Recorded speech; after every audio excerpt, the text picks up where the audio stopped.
Friends, as time goes by, a lot of things change, and the challenges that come to us, their new solutions also come to us.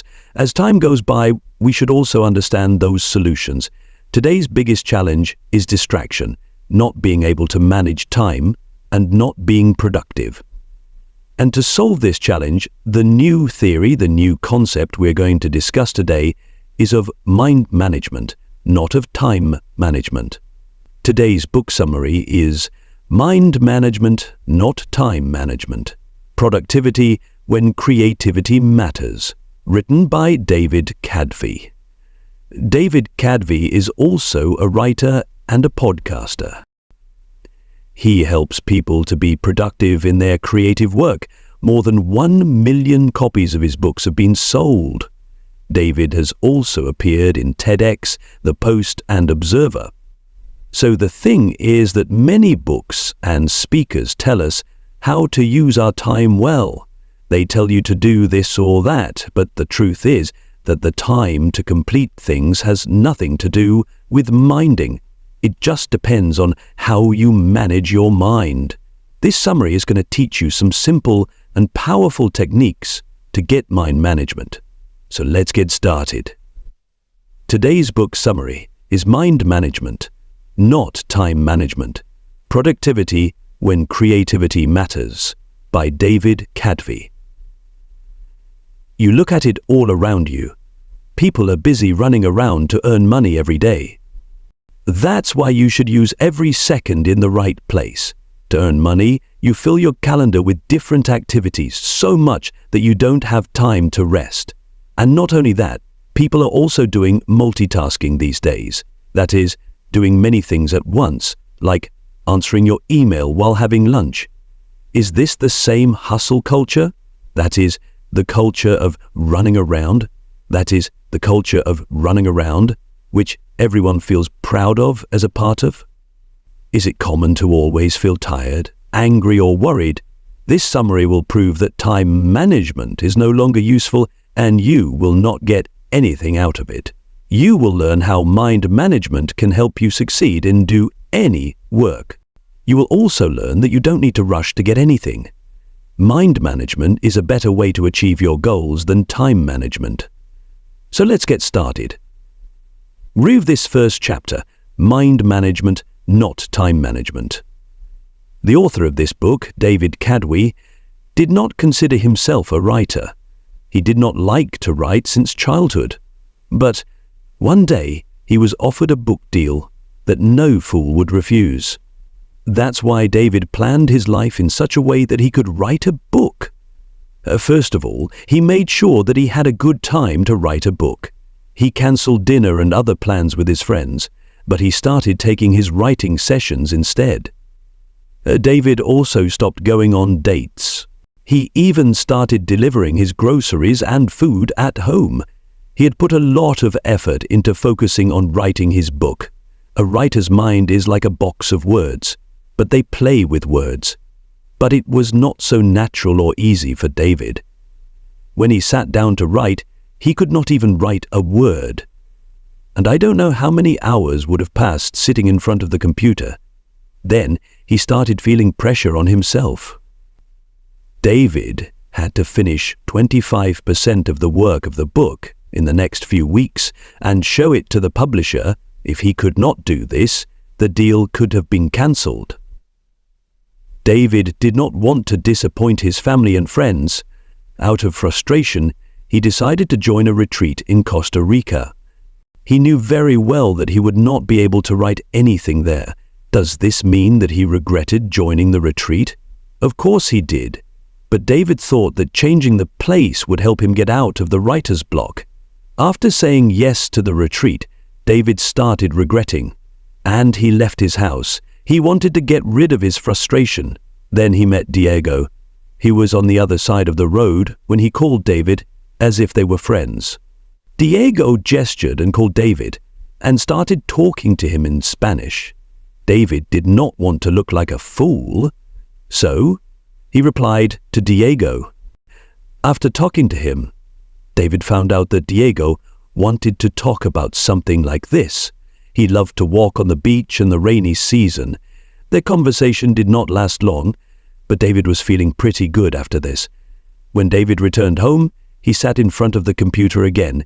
In the next hour, David was successful in writing the first chapter. This made David understand what had happened. With this, he was successful in writing. The reason for this was not to take out time to write. Time management is no longer effective. You do not need time, but to write, you need to be in the right mental state. This is called David mind management, and mind management means giving priority to your creative energy, but it can also waste your time. Have you ever felt zero motivation by looking at your long to-do list? This happens to all of us. Still, you can get out of this difficulty with mind management. Mind management means looking at a task or problem from a different perspective. In time management, you ask yourself, what can I do now? Most of the time, you start hesitating because of this question. You know that you have to do something, but you don't have the focus and motivation to do it. On the other hand, in mind management, you ask yourself, what kind of work am I in the mood to do now? But what should I do to fit my mood? The best way to complete your work is to match your mental state and that work with each other. Does not waste resources such as energy and time. The next chapter is the creative sweet spot. Being creative is not something that comes to you easily. It is not a grocery that you can buy and bring. It takes time in the process of creativity.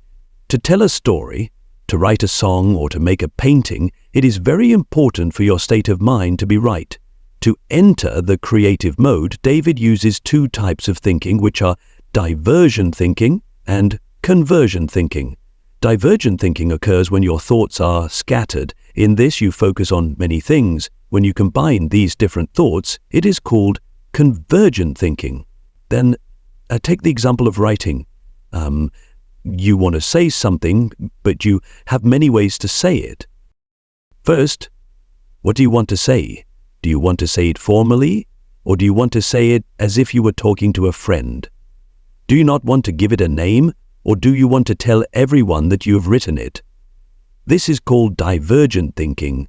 Conversion thinking is when you choose one of your options. For example, suppose you want to write about your first love.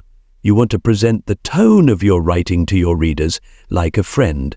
You do not want to give it a name, because you do not want to bring your identity to everyone. Therefore, to make good creative ideas, you need both diversion and conversion thinking. To make your final product brilliant, you need the best ideas. But how will you find these ideas? By identifying your creative spot. Your creative spot tells you about the time and place where you can do your best creative work.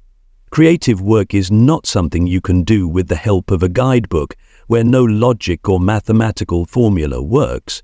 Creative work is a unique thought process which we often call insight. According to neuroscientists, insight is a sudden change in perception or perspective.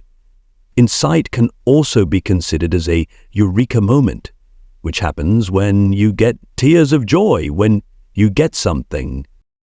Have you ever had a brilliant plan idea all of a sudden? This moment is called eureka. This happens when you suddenly find some missed words in your song, or you find a perfect plot of your story.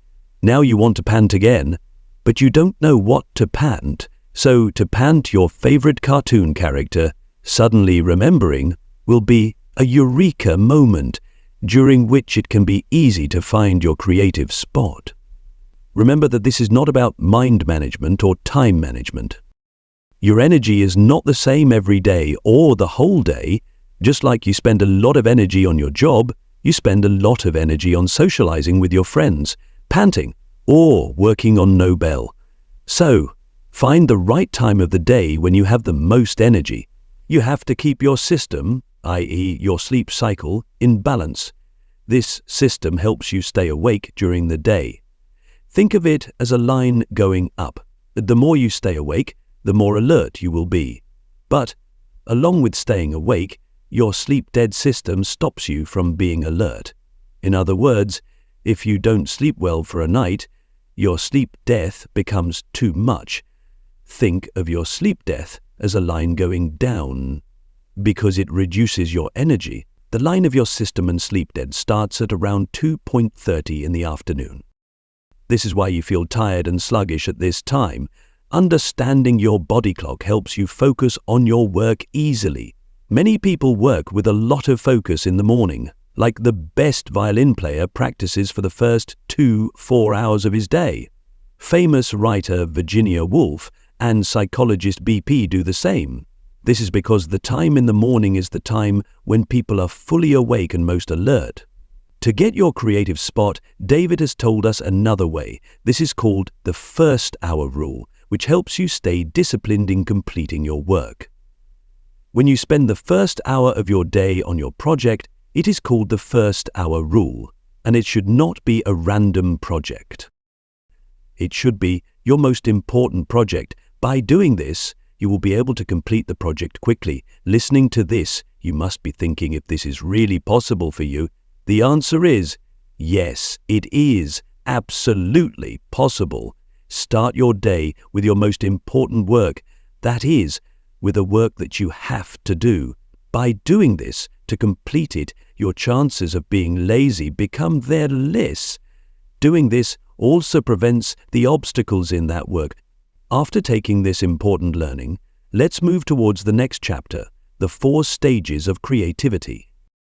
When you are not actually writing and painting, you can still do writing and painting. The process of creativity is not just about writing and painting. This is called the 4 stages of social psychologist Graham Bowler. Control, or the 4 stages of creativity. The first stage is preparation. This happens when you think about your project. What will be the characters in your story? How long will your song be? What will you use to make the painting? This is the brainstorming stage. In this, you have so much information about your project that you become like a walking encyclopedia.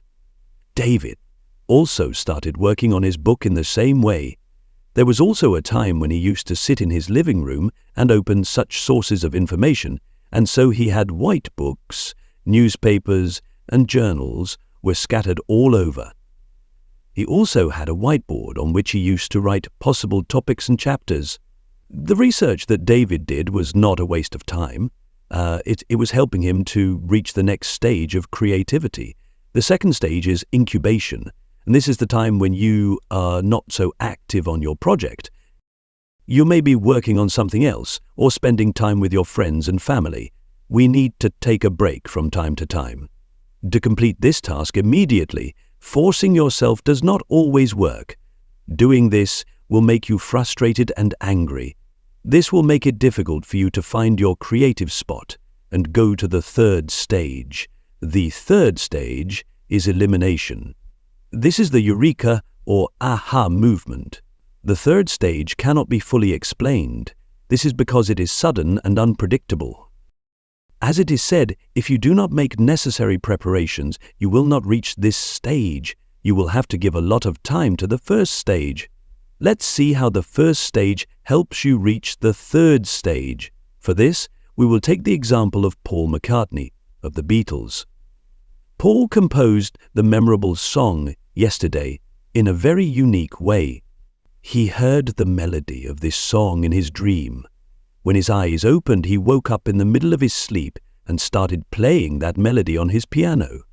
And in this way, he composed one of the greatest songs in history. But it was not that easy. Even before writing Yesterday in a Day, Paul was writing some more songs. He had been creating music for years, and because he was able to write a song like Yesterday in a Day, his work did not stop there. No, Paul made sure that he completed the 4th stage well, which is verification. The 4th stage is verification. This happens when you think about the Eureka movement. In this, you make sure that your idea is foolproof and brilliant. You double-check that there is no shortage of anything. Paul did not 100% believe that his song was original. He thought that maybe this was also such a melody that he had never heard before. At that time, there was no such ENP or software that could tell if a melody was original or not. That's why Paul took a year and a half to confirm whether that melody was his own or not. During this time, to change his song, he worked a lot to improve its lyrics, tune, and arrangement. If you don't invest your time in every stage of creativity, you have to go through every stage of this entire process. Next is Jane Apter. The 7 mental state of creative work. David had no strict rules, but he had such a job and a place to go that helped him get into the right mood to write something in his small notebook. He used to go to the 19th floor of the John Hancock Center. These thoughts are scattered in the beginning, but after writing them, David also started seeing those other things that he felt should be included in his book. John Hancock Center helped David to arrange his thoughts. There was a coffee place called Absento Coffee that David liked very much. The mind there was beautiful, and the smell of coffee beans make that place an ideal place for writing. Like David, you can also work in different ways according to your mental state. Your mental state can be one of these 7 mental statuses. The first is the preoperatized mental state. This happens when you make a plan.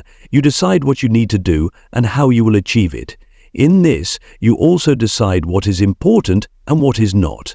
This is what David did in the John Hancock Center. The second is the experimental state. This is not about doing research. There is no need to give specific answers to specific questions. In the experimental state, it is said not to let go of your curiosity and not to feel guilty about it. For example, you are thinking of doing some painting. What do you want to paint? You do research on this, but in the process, you see a whole documentary on the history of painting. You let go of your curiosity, that is, you free it. The third is the research mental state. This is a place where you look for specific questions and answers to them. David spends most of his time in this state. He does research on how to make a Jane Apter or how to verify whether the phoenix he is going to write in his book are correct or not.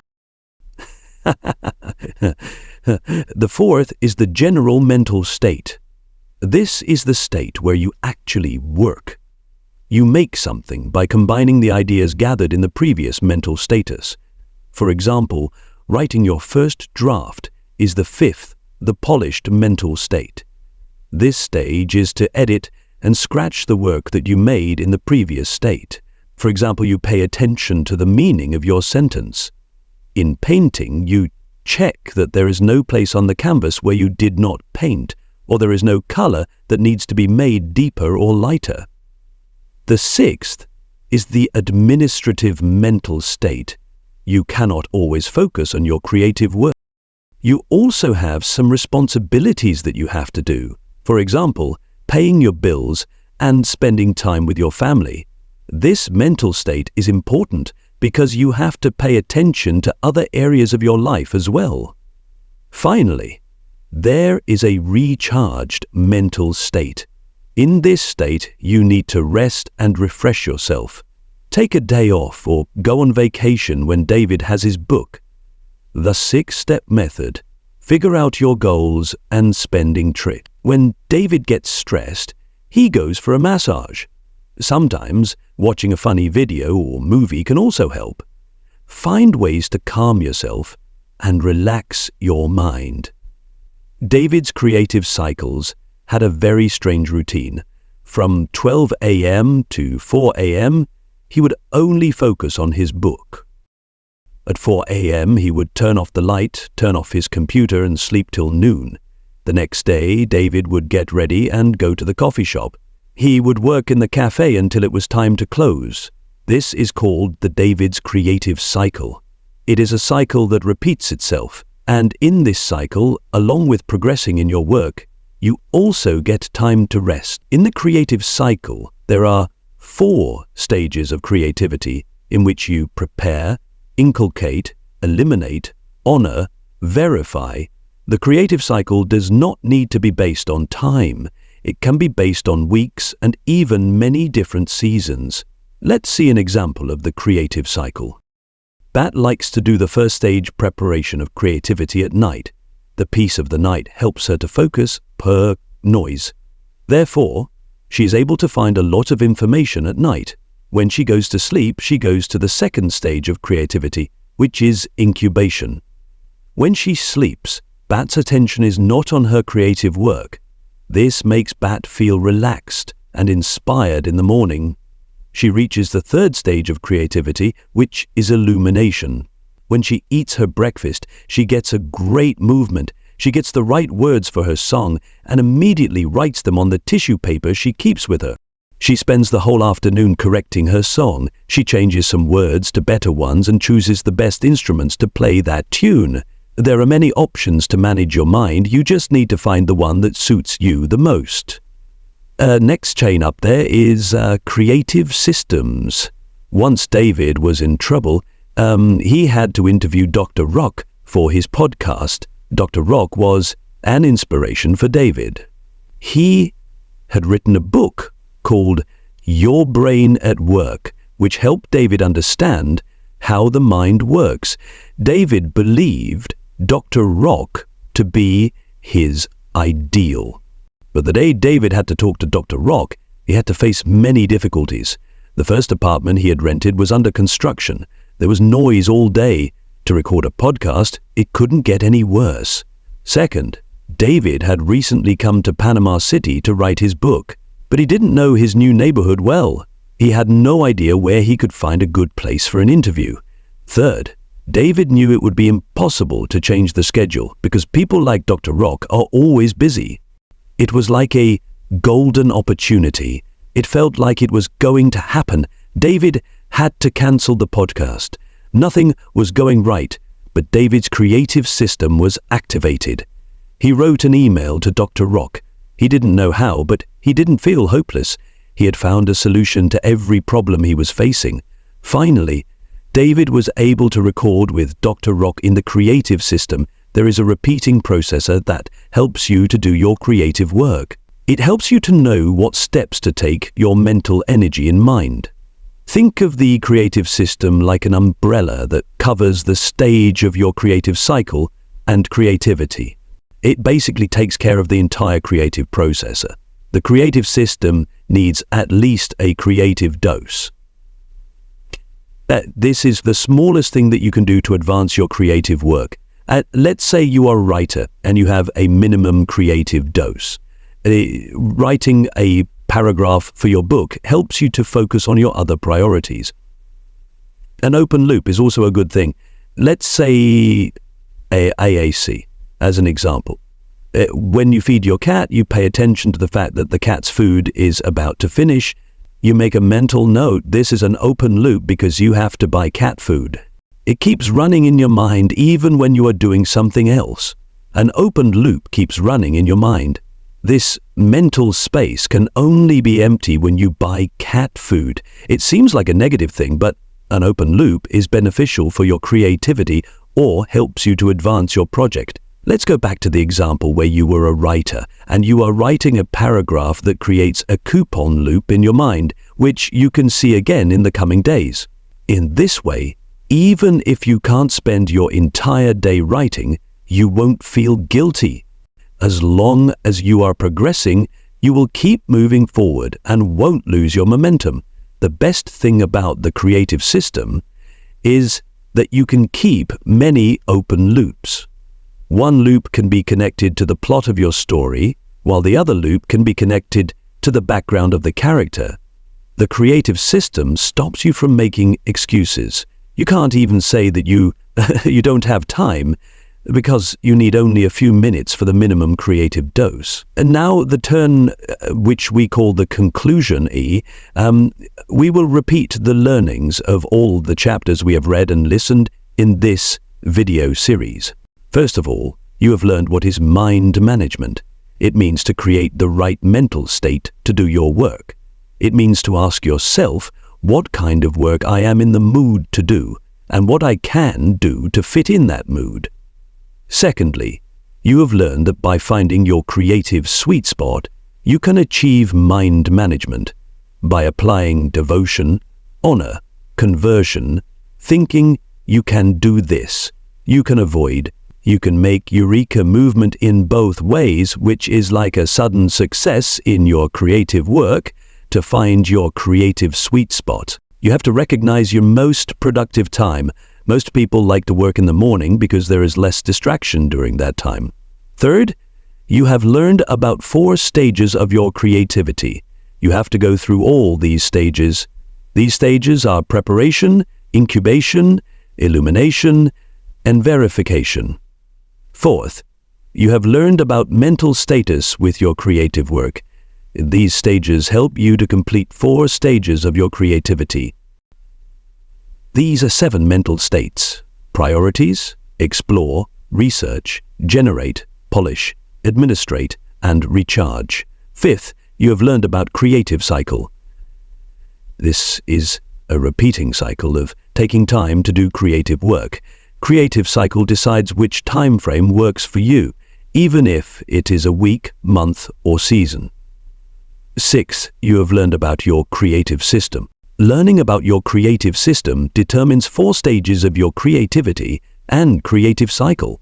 It is a repeating processor that tells you what steps you should take or how you should do them and helps you find answers to your questions. Today, the world has become a storm of running life. Everyone is working as fast as they can, but there is a different joy in doing things slowly. Enjoy the processor and don't be in a hurry.